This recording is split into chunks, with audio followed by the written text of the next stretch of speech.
हॉस्पिटलिया बेचेंगे, हम एयरपोर्ट बेचेंगे, हम एफसीआई बेचेंगे, हम एलआईसी बेचेंगे, हम बिजली बेचेंगे, हम पानी बेचेंगे, हम बीपीसीएल बेचेंगे, हम पूरा हिंदुस्तान बेचेंगे। कर्मचारियों को यह कहना होगा, कर्मचारियों को यह कहना होगा कि हम भारत की संपत्ति को बिकने नहीं देंगे।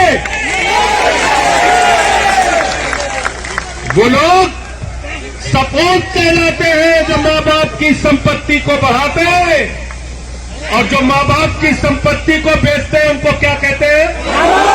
क्या कहते हैं? जोर से बोलिए। तो एक कपूत सरकार देश के अंदर चल रही है, आपकी संपत्तियों को बेचने का काम कर रही है।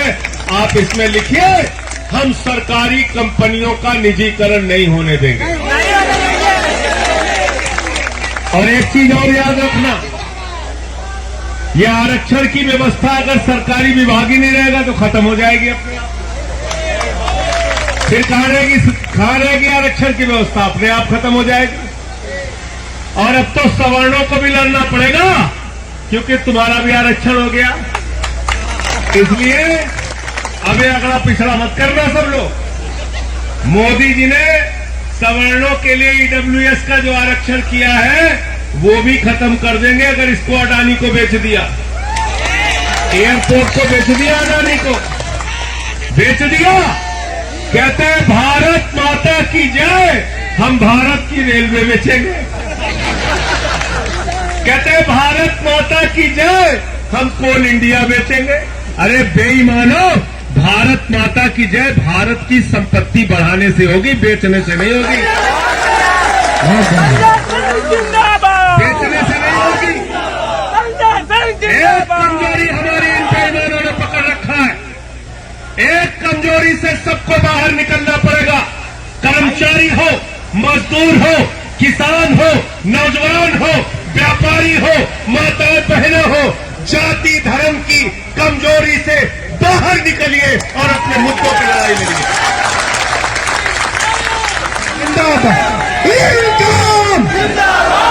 हमको कहना होगा कि हम शिक्षा के नाम पर राजनीति करेंगे, हम स्वास्थ्य के नाम पर राजनीति करेंगे, हम सरकारी कर्मचारियों की एकता और उनकी तरक्की के नाम पर राजनीति करेंगे। बताओ हिंदुस्तान में कौन सी संस्था है जहां पे 400 लोग सालाना मार दिए जाते हैं और सरकार उनको पूछती नहीं? इसकी लड़ाई सिर्फ आज जंतर मंतर पे नहीं होगी, इसकी लड़ाई पंजाब भैया जिंदाबाद, पंजाब भैया जिंदाबाद। इसकी लड़ाई जब संसद का सत्र चले तो उस समय आप लोग आइए। नवंबर महीने में शुरू होता है संसद का सत्र। इसी सदस्य जंतर मंतर पे पूरे देश के 4 लाख ट्रैक मेंटेनर को इकट्ठा कर लीजिए। पूरी सरकार आपके सामने लाख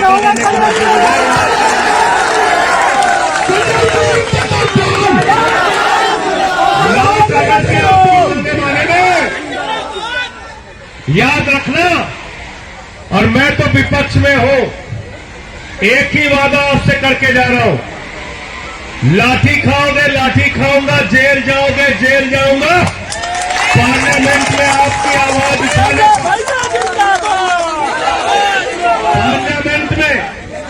पार्लियामेंट में आपकी मांगों की आवाज अगले संसद के सत्र में पूरी मजबूती से उठाऊंगा। सुन लेना।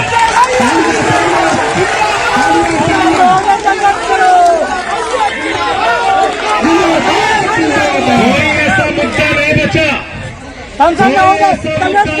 बचा जिसके मामले को लेकर मैंने पार्लियामेंट में आवाज पूरी मजबूती से आम आदमी पार्टी के सांसद के तौर पे मैंने देश की संसद में आपकी आवाज उठाने का काम किया।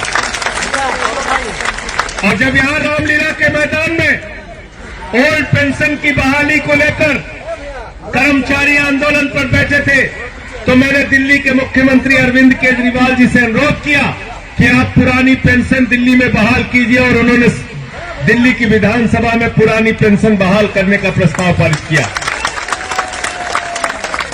इसलिए आप सबसे एक ही बात कहना चाहता हूं, जो ट्रैक मेंटेनर ट्रैक को सही करते हुए, ट्रैक को बनाते हुए अच्छा ट्रैक बन सके, इसलिए ट्रेन के नीचे आके अपनी जान दे देते हैं, वो आपके और हमारे लिए शहीद हैं, जो लोगों की जान बचाने के लिए अपनी कुर्बानी देते हैं। रेल के अंदर यात्री बैठकर अच्छी ट्रैक पे चल सके, इसलिए ट्रैक मेंटेनर अपनी जान की कुर्बानी दे देता है। और इसलिए मैं आपसे कहना चाहता हूं, वो अगर आपके लिए, हम सब के लिए शहीद हैं, तो जैसे दिल्ली की सरकार ने शहीदों के लिए 1 करोड़ की सम्मान राशि घोषित की है, जिसके साथ भी ऐसी दुर्घटना होती है, उनके परिवार के लिए 1 करोड़ की सम्मान राशि परिवार के लिए रेलवे की तरफ से मिलना चाहिए।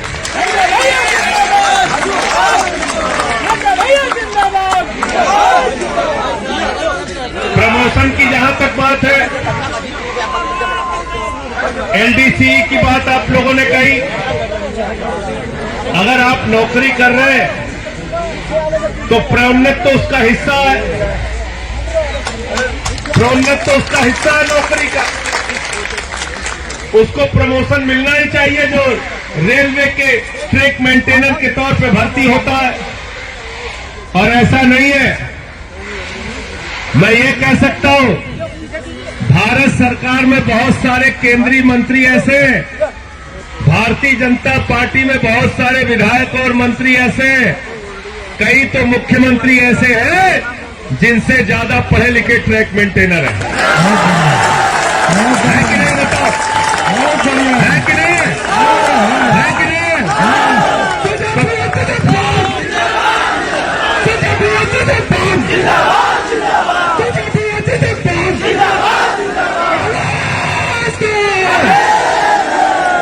तो एक चीज बताओ, तुम 8वीं पास करके देश चला सकते हो और ये एमए पास करके प्रमोशन नहीं ले सकते हैं? कैसी बात है भाई? कैसी बात है? तुम 8वीं 10वीं पास करके अंगूठा टेक होकर भी देश चला सकते हो, मंत्री बन सकते हो, मुख्यमंत्री बन सकते हो, केंद्र सरकार में मंत्री बन सकते हो। अरे ये तो पढ़े लिखे लोग हैं, इनको भी प्रमोशन मिलना ही। और इसलिए एक बात मैं जरूर कहना चाहूंगा, एक अंतिम बात आपसे जरूर कहना चाहूंगा, साल 11 महीने तक आप लोग इंसान रहते हैं, जैसे ही चुनाव आता है कोई हिंदू हो जाता है, कोई मुसलमान हो जाता है, कोई ठाकुर हो जाता है, कोई ब्राह्मण हो जाता है, कोई यादव हो जाता है, कोई दलित हो जाता है, कोई पिछड़ा हो जाता है। ये काम बंद कर दो, ये काम अब नहीं चलेगा। सारे के सारे 4 लाख ट्रैक मेंटेनर कर्मचारी है और जो हमारा हक नहीं देगा हम उसके खिलाफ वोट देंगे। ये प्रस्ताव पारित करो। तब डरेंगे तुमसे, तब डरेंगे। इन बेईमानों को मैं अच्छी तरीके से जानता हूं। अगर ये जान जाए कि 4 लाख परिवार हमारे खिलाफ वोट देने के लिए तैयार हो रहा है, तो याद रखना फिर कोई भी सरकार आपकी मांगे मानेगी और मानेगी, उससे कम में गुजारा नहीं होगा। तो इसलिए साथियों और दोस्तों, आज अंत में एक ही बात कह के अपनी बात को समाप्त करूंगा। नौजवान कहता है हमको नौकरी दे दो, सरकार कहती है पैसा नहीं है। किसान कहता है फसल का दाम दे दो, सरकार कहती है पैसा नहीं है। कर्मचारी कहता है पेंशन दे दो, प्रमोशन दे दो, सरकार कहती है पैसा नहीं है। माताएं बहनें कहती है बच्चों का दूध महंगा हो गया, इसको सस्ता कर दो, थोड़ी महंगाई तो कम कर दो, सरकार कहती है पैसा नहीं है। ये पैसा गया कहां साथियों? याद कीजिए, अडानी 2014 में उसकी संपत्ति थी 39,000 करोड़, 2018 में उसकी संपत्ति हो गई 57,000 करोड़, 2020 में उसकी संपत्ति हो गई 2.5 लाख करोड़, 2022 में उसी अडानी की संपत्ति हो गई 13 लाख करोड़ रुपए। आपका पैसा इन पूंजीपति लोगों ने लूट रखा है, इनसे हिसाब लेना होगा, तब हमारी समस्याओं का समाधान होगा। पंजाब भैया जिंदाबाद, जिंदाबाद। एक अडानी के लिए 13 लाख करोड़ रुपए और ट्रैक मेंटेनर जो अपनी जान दे देता है, उसके लिए रक्षक यंत्र का पैसा नहीं, उसके लिए एलडीसी का पैसा नहीं, उसके लिए प्रमोशन का पैसा नहीं, उसके लिए पेंशन का पैसा नहीं। अभी भी आपको याद है? आप बताइए मुझे, उसको मुआवजा देने का पैसा नहीं, उसके लिए पैसा नहीं। अडानी को 2.5 लाख करोड़ रुपए बैंक से कर्जा मिला है।